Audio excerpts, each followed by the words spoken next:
How to transfer a Target gift card to another account.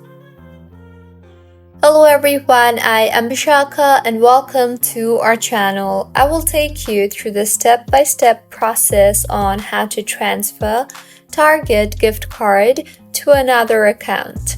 Now, let's get right into the tutorial. Firstly, go ahead and open your preferred browser and in the search bar, search for target.com. Make sure you are signed in, and if not, then go ahead and sign yourself in.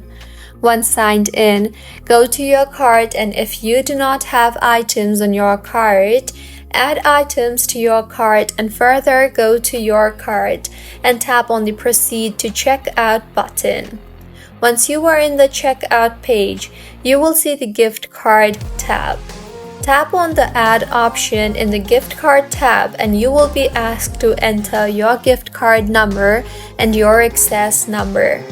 So, go ahead and enter the numbers and further tap on the Add Gift Card button.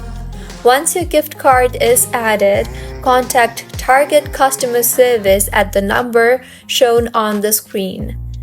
If that you would like to transfer your gift card to another account and provide all the required details asked by the representative, and the representative will initiate the transfer. So, this is how you can transfer Target gift card to another account. If you find this tutorial helpful, please like the video and do comment if you have any queries. Also, do subscribe to our channel Login Giants for similar helpful tutorials. See you on the next one.